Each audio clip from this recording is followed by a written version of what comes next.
नमस्कार साथियों, स्वागत है आप सभी का आपकी अपनी पाठशाला पर। मैं हूं अंकित अवस्थी।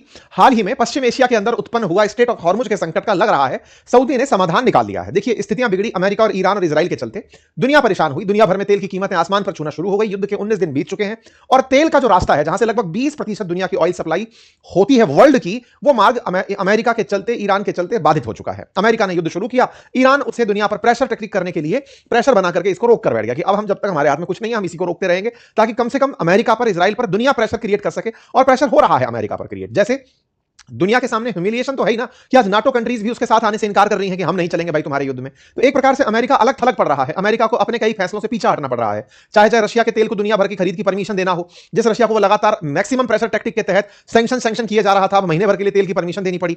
सोच रहा था युद्ध जल्दी खत्म हो जाएगा, आज 19 दिन हो चुके हैं। तो निश्चित ही ये प्रेशर क्रिएट करने में कामयाब हुए और अमेरिका इस प्रेशर को रिलीव करने में कहीं ना कहीं विफल हो रहा है। अब विफल हो रहा है, लेकिन इन दोनों की टसल में लड़ाई फैलाई अमेरिका और इजराइल ने। परेशान पूरी दुनिया हो रही है। तो समाधान निकालने के लिए जो और ऑप्शन है उन पर काम चल रहा है। तो ऐसे में जो ये पश्चिम एशिया के देश हैं, जो सबसे ज्यादा ऑयल प्रोड्यूस करने वाले देश हैं, जैसे यूएई है, सऊदी है, यूएई है, कतर है, बहरीन है, ओमान है, ये सब ऑयल और गैस प्रोड्यूसिंग कंट्रीज हैं। इन लोगों के पास में विकल्प क्या हो सकते हैं? तो उन्हीं विकल्प में फिलहाल सऊदी ने एक बढ़िया विकल्प निकाल लिया है।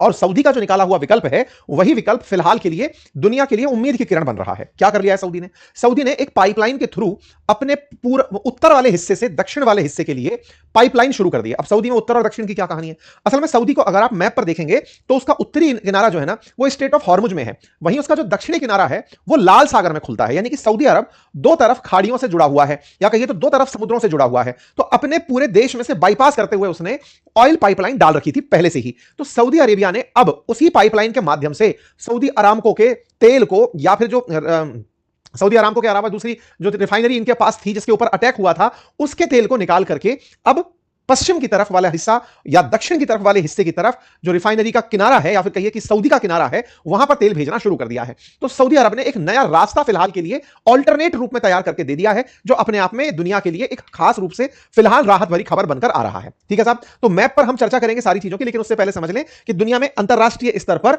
जो क्रूड की कीमतें हैं वो लगभग 100 से ऊपर चली रही हैं। कहां $60 प्रति बैरल था, आज $146 प्रति बैरल इंडियन बास्केट के अंदर आपको तेल दिखाई दे रहा है। ऐसे में सऊदी अरब के द्वारा अपनी ईस्ट वेस्ट ऑयल पाइपलाइन के माध्यम से स्ट्रेट ऑफ हॉर्मुज को बाईपास करते हुए रेड सी में अपना जो पोर्ट है, जिसका नाम यानबू पोर्ट है, वहां से तेल भेजने की खबर निकल कर आती है। वहां से वो अब भारत को भी तेल भेजना शुरू कर चुका है। शिपिंग ट्रैकिंग डेटा के अनुसार 4 तेल टैंकर, जिनमें करीब 60 लाख बैरल कच्चा तेल है, वो इसी रास्ते होते हुए भारत की तरफ आ रहे हैं। अब इसको थोड़ा सा समझते हैं। देखो साहब, ये पूरा की पूरा अरब पेनिनसुला है। पेनिनसुला बोले तो पानी के बीच में स्थल भाग।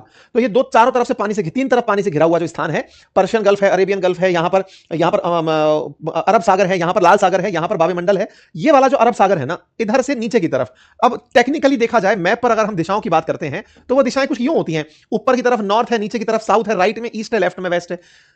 नियम अनुसार अगर बात की जाए तो तेल यहां से यहां जा रहा है, लेकिन सऊदी में हल्का सा ये टेढ़ा हो रहा है, तो इसको ईस्ट से वेस्ट कंसीडर किया जा रहा है। तो इसको ईस्ट वेस्ट लाइन बोला गया है सऊदी के अंदर। तो अगर और गहराई से देखें तो आप देखें, ये सऊदी अरेबिया रहा। तो सऊदी अरेबिया के अंदर ना, यहां से होकर के एक पाइपलाइन इधर की तरफ लाल सागर में पहुंची जा रही है। तो पहले क्या होता था, इस रास्ते से होकर के तेल को स्ट्रेट ऑफ हॉर्मुज चलते हुए भारत आना होता था।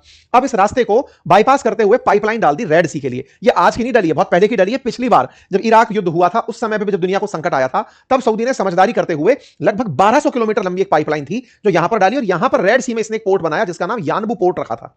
उस यानबू पोर्ट के माध्यम से अब ऑयल सप्लाई हो रही है। अब ध्यान से देखने वाली बात क्या है, यहां से निकला तेल आराम से स्वेज कैनाल से होकर के मेडिटेरेनियन सी में भेजा जा सकता है। यहां से निकला तेल इधर से होते हुए, ये वाला जो स्ट्रेट है ना, यहां से होते हुए भारत भेजा जा सकता है। ये स्ट्रेट कौन सा है? बाब ए मंडल। ये स्ट्रेट कौन सा है? Straight of Hormuz. इस पर किसका कंट्रोल है? ईरान का। इस पर किसका कंट्रोल है? इस पर कंट्रोल है यमन का। यमन के सामने बैठने को अफ्रीका के अंदर जिबूती बैठा है, चाइना वालों ने अपनी फौज बिठा रखी है, लेकिन यमन में इस पर्टिकुलर क्षेत्र में हूती सक्रिय हैं। अब ये हूती कौन है? हूती वो हैं जो ईरान के शिया समर्थित विद्रोही संगठन है ईरान के, जो कि यहां पर यमन की आधी सत्ता पर कब्जा करके बैठे हैं। इस क्षेत्र को उन्होंने इतना कंट्रोल कर रखा है जैसे स्ट्रेट ऑफ हॉर्मुज को ईरान ने कंट्रोल कर रखा है। ये लोग यहां पर निकलते जहाजों पर गोला मार देते हैं, अभी नहीं मार रहे हैं बस, मतलब लंबे समय से ईरान के अंदर यह अपेक्षा चल रही है, दुनिया सोच रही है कि भाई इन दिनों लेबनान के अंदर तो हिजबुल्लाह खूब इजराइल पर हमले कर रहा है, लेकिन इधर से हूती क्यों नहीं हमले कर रहे? जबकि पिछली बार जब इजराइल ईरान हुआ था तो हूतियों ने यहां से इजराइल पर फायर किए थे, लेकिन इस बार हूतियों ने कोई गोली फायर नहीं करी। अब ये फायर नहीं करी, इसके बारे में कह रहे हैं ये इनकी वॉर स्ट्रेटेजी का कमाल है। इन लोगों ने प्लानिंग कर रखी है ईरान वालों ने कि हम धीरे धीरे जब ये रास्ते से निकलकर लोग दूसरे रास्ते की तरफ जाएंगे, तब तुम्हें आदेश दिया जाएगा कि अब तुम हालत खराब करो। तो हो सकता है आने वाले समय में ये वाला रूट ईरान की, यमन की वजह से बाधित होने लगे। मतलब दुनिया में अलग तरह की स्थितियां उत्पन्न हो जाएंगी अगर यह हालत हो गया। क्यों? क्योंकि अब तक तेल की दिक्कत थी, पर्शियन गल्फ और रेड सी से बाधित होने के बाद हमारे रशिया से आने वाला तेल भी बाधित होने लगेगा। अगर ये रास्ता रुकता है तो हमारे ट्रेड महंगे हो जाएंगे, क्योंकि फिर हमें बिल्कुल केप ऑफ गुड होप से होकर के निकलना पड़ेगा, वो बहुत महंगा सौदा हो जाएगा। ये वाली पाइपलाइन है जिसे ईस्ट वेस्ट पाइपलाइन कहा जाता है, और ये रास तनुरा करके जो रिफाइनरी है ना सऊदी की, वहां से निकाल करके यानबू पोर्ट तक जाती है। यानबू पोर्ट सऊदी का पोर्ट है, और यहां तक ये गैस मतलब ऑयल पाइपलाइन जाती है। फिलहाल जो मीडिया रिपोर्ट्स कह रही हैं कि ये पाइपलाइन 10 मिलियन बैरल प्रतिदिन के हिसाब से ऑयल सप्लाई कर सकती है। मतलब इतना ऑयल इसके अंदर फ्लो हो सकता है यहां से यहां तक। तो उसकी सप्लाई को फिलहाल ये यूज करने का प्रयास कर रहे हैं। वैसे स्ट्रेट ऑफ हॉर्मुज प्रतिदिन 20 मिलियन बैरल तक तेल को पास करता था। उसमें मेजर तेल जो था वो होता खैर सऊदी अरब का ही था, क्योंकि सऊदी अरब का सऊदी अरामको सबसे बड़ी इस पूरे पर्शियन गल्फ की रिफाइनरी के रूप में कंसीडर की जाती है। अब यहां वाला रूट बाधित होकर के ये विकल्प के रूप में जो निकल कर आया है, ये दुनिया के लिए फिलहाल एक राहत भरी खबर है। ये वैसी ही खबर है जैसे ईरान ने भारतीय जहाजों को निकलने दिया था, ये वैसी खबर है। ठीक है, तो ऐसी स्थिति जब बाहर निकल कर आती है, न्यूज बनती है, जहाजों की खबरें बनती है, तो ये अपने आप में बड़ी खबर बनती है कि साहब इस तरह से जहाजों का आना जाना शुरू हो गया। इसीलिए हेडलाइन कुछ इस तरह बनती है 2 दिन पहले कि जो कभी भूली बिसरी पाइपलाइन हुआ करती थी वो अचानक बहुत महत्वपूर्ण पाइपलाइन बन जाती है। भूली बिसरी क्यों? क्योंकि सऊदी अरब ने कभी बनाकर इसको छोड़ दिया था। इसका यूज करता था 2 मिलियन बैरल प्रतिदिन ट्रांसफर के लिए, लेकिन मैक्सिमम उनका ऑयल स्टेट ऑफ हॉर्मुज से होता था। अब ये अचानक उस पर 5 टाइम्स ज्यादा लोड बढ़ा दिया गया है, तो इस वजह से ये बड़ी सुर्खी बनकर आ गई है। 1200 किलोमीटर पाइपलाइन लंबी है। 1981 में जब ईरान इराक युद्ध हुआ था, उस समय पर सऊदी ने समझदारी दिखाते हुए इस पाइपलाइन को बनाया था, और अब यह पाइपलाइन 7 मिलियन बैरल तेल ट्रांसफर करने में सक्षम है। कहीं 7 मिलियन है, कहीं 10 मिलियन बैरल प्रतिदिन की बातें कही जा रही हैं। तो ये कुछ 1200 किलोमीटर लंबी पाइपलाइन है जो यहां से निकल करके यानबू एक्सपोर्ट टर्मिनल तक जाती है। दिक्कतें क्या हैं? दिक्कतें ये हैं कि ईरान को अगर पता चल गया, क्योंकि ईरान इस बात से थोड़ी डर रहा है कि उसे यहां पर हमला करना आता है, यहां पर नहीं आता। जब उसके पास ऑलरेडी ऐसी मिसाइलें हैं जो कि जाकर इजराइल पर हमला कर सकती है, तो वो तो यहां पर भी भेज सकता है। अगर उसने यहीं पर रोजाना भेजनी मिसाइलें शुरू कर रखी हैं, यहां पर उसने पहले ही इन पोर्ट्स के ऊपर, इन रिफाइनरीज पर इसने हमले किए हैं, तो वो तो यहां पर भी हमले कर देगा। तो मुद्दा यह है कि हमलों से बचा तो खैर हॉर्मुज से स्किप तो हो रहा है, लेकिन इसको बचा पाएंगे या नहीं, ये बड़ी बात निकल कर आ रही है। ठीक है साहब, तो 1981 की बनी हुई जो पाइपलाइन है वो 2026 के अंदर अचानक सुर्खियों के अंदर आ जाती है कि साहब ये विकल्प के रूप में बन गई है। ठीक है, तो सऊदी अरब जो दुनिया का दूसरा सबसे बड़ा भंडार रखता है, वो यहां से अपनी कंपनी सऊदी अरामको की वजह से बढ़िया तेल बेच रहा है। ठीक है साहब, संकट के समय में ये उपयोगी बात बनकर आ गई ईस्ट वेस्ट गैस पाइपलाइन के नंबर पर। अब सवाल बनता है, चलो साहब सऊदी ने तो ये काम कर दिया, लेकिन इसकी कोई चुनौती है क्या? बिल्कुल साहब, चुनौती क्या है? चुनौती सबसे बड़ी चुनौती है बाब अल मंडल स्ट्रेट, जो कि हूतियों के कंट्रोल में रह सकती है। क्योंकि हूती विद्रोही वो हैं जो कि यहां पर सत्ता प्राप्त करना चाहते हैं सुन्नियों से। सुन्नी यहां पर हदी हैं, हदियों का समर्थन सऊदी का है, सऊदी का समर्थन जिनको है उन्हें हूती जो शिया समर्थित हैं वो टिकने नहीं देते। इसी के चलते कई बार यहां पर ऑयल के शिप हाईजैक हो जाते हैं, जहाजों पर आग लगा दी जाती है। ये घटना आपने तब भी सुनी थी जब इजराइल के साथ जंग चल रही थी, तब इस बाबे मंडल पर कई जगहों पर गोले गिराए गए थे। ठीक है, यहां पर ब्लॉकेड पैदा करने में यमन में बैठे हूती कामयाब होते हैं। तो पहली तो चिंता यह है। दूसरी जो चिंता है इस क्षेत्र से जुड़ी हुई वो ये है कि साहब सऊदी अरामको के ऊपर जब हमले हो सकते हैं, तो साहब हमले तो यहां पर भी हो सकते हैं, ड्रोन तो यहां जाकर के भी हिट कर सकते हैं। जब सऊदी की रास तनुरा रिफाइनरी जो कि अरामको के ही बगल में स्थित है उस पर हमला कर दिया ईरान, तो वो यानबू पोर्ट पर भी हमला कर देगा। उसको लगातार हमले करने हैं क्योंकि उसको मार्ग बाधित करना है ताकि वो प्रेशर क्रिएट कर सके। तीसरी सबसे बड़ी चुनौती है कि 1981 में बनी पाइपलाइन है, 20-35 साल बीत चुके हैं। अब ऐसे में इतनी 35 मतलब इतने साल पुरानी अगर ये पाइपलाइन बन चुकी है, तो अब सवाल ये है, 45 साल पुरानी हो गई ना?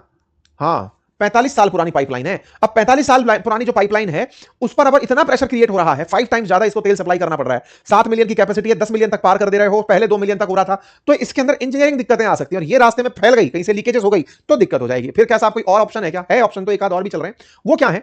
असल में स्टेट ऑफ हॉर्मुज जो आपको पता है ना, इसका ऑप्शन लोगों ने तैयार किया था। जैसे ये जो यूएई है ना, संयुक्त अरब अमीरात, इसके साथ क्या फायदा है ना कि ये पर्शियन गल्फ में भी है, तो ये ओमान की खाड़ी में भी है, इसको दोनों किनारे मिले हुए हैं। तो स्ट्रेट ऑफ हॉर्मुज से होकर जहाज भले ही आए, पाइपलाइन यहां से यहां तैयार की जा सकती है। तो इन्होंने पहले से ही कर रखी थी। तो सऊदी वालों की एक यूएई वालों की एक पाइपलाइन है जो हबशाह से होकर के फुजराह तक जाती है ओमान के अंदर। हालांकि दिक्कत यह कि इसकी क्षमता भी 2 मिलियन बैरल प्रतिदिन ही है, लेकिन बाईपास लोगों ने बना रखे हैं, और यह पाइपलाइन जो है ये ओमान के रास्ते इधर से फिर तेल सप्लाई करने के यूएई का जो तेल है उसके सप्लाई में काम आ जाती है। ठीक है, तो पाइपलाइन की चर्चा इन दिनों हो रही है। तीसरी चर्चा क्या हो रही है? कतर जो है ना, उसने गैस पाइपलाइन बिछा रखी है इन देशों के भीतर, तो वो पाइपलाइन के थ्रू इन दिनों काम कर रहा है। हालांकि ईरान उनको भी निशाना बना रहा है। ये कुछ पाइपलाइन के रूट्स हैं जो आपको मैप पर दिखाई दे रहे हैं, जिनके माध्यम से दुनिया भर के अंदर ऑयल और गैस, तेल समुद्र के अलावा भी ट्रांजिट किया जाता है। एक बड़ी पाइपलाइन अपेक्षित थी इराक से होते हुए ट्रांस अरेबिया, वो फिलहाल सक्रिय नहीं है, लेकिन जो लाइन सक्रिय है वो हमने आपको दिखाई, उनमें से सऊदी अरब वाली और यूएई वाली प्रमुख है। अब सवाल यह है कि साहब जब इस तरह से पाइपलाइन के थ्रू काम चल रहा है तो ये तो बाईपास का काम है। स्टेट ऑफ हॉर्मुज का क्या होगा? तो देखो स्टेट ऑफ हॉर्मुज को लेकर के मतलब एनालिस्ट लोगों का यही मानना है कि चूंकि इनके साथ कोई आकर खड़ा नहीं हो रहा, अब ये दो काम कर सकते हैं, या तो खिसियाहट में सऊदी पर बड़ा हमला प्लान कर सकते हैं, सॉरी ईरान पर बड़ा हमला प्लान कर सकते हैं कि भाई कोई भी नहीं है तो चलो मैं तो पूरी तरह से ऐसा काम कर दूंगा कि अब मैंने दिखा दिया कि देखो हम अकेले भी कुछ कर सकते हैं। या फिर ये जैसे स्थितियां छोड़कर भागते हैं, जैसे ग्रीनलैंड का मसला छोड़कर भाग गए, कनाडा भूल गए, मामलों को भूल जाते हैं कि ठीक है छोड़ो छोड़ो छोड़ो, साउथ कोरिया को नॉर्थ कोरिया को इन्होंने बिल्कुल टच नहीं किया, उसको छोड़ दिया, तो हो सकता है कि ये कह के निकलने मेरा क्या है, जैसे पिछली बार अफगानिस्तान से निकल लिए थे। तो ऐसा भी ये कर सकते हैं, मतलब मिस्टर डोनाल्ड ट्रंप नाम है इनका, ठीक है। तो ये सारी संभावनाएं हैं। खैर फिलहाल के लिए इतना ही। अच्छा एक जानकारी देनी थी, वो जो हमने आपको रविवार के दिन एक फ्री वेबिनार का इंफॉर्मेशन दिया था, उस वेबिनार के लिए हमने आपको तरीका बताया था। उस फ्री वेबिनार के लिए हमने कहा था कि लिंक जो कमेंट बॉक्स में दिया था पिछले लेक्चर्स में, वो कम्युनिटियां जो है अब वो फुल हो चुकी हैं हमारी। तो आप लोग कृपया करके अब उसके अंदर फ्री वेबिनार के लिए अप्लाई ना करें। रविवार के दिन इस बार जिनका नंबर आ गया वो अटेंड कर लें, अगले रविवार को फिर हम एक बार और वेबिनार प्लान कर लेंगे, जिनका छूट गया उनको उसमें हम लोग ले लेंगे, क्योंकि ऑलरेडी उसमें बहुत ज्यादा लोग एनरोल कर चुके हैं, ठीक है। फिलहाल के लिए इतना ही। अपना ख्याल रखें, बहुत बहुत धन्यवाद।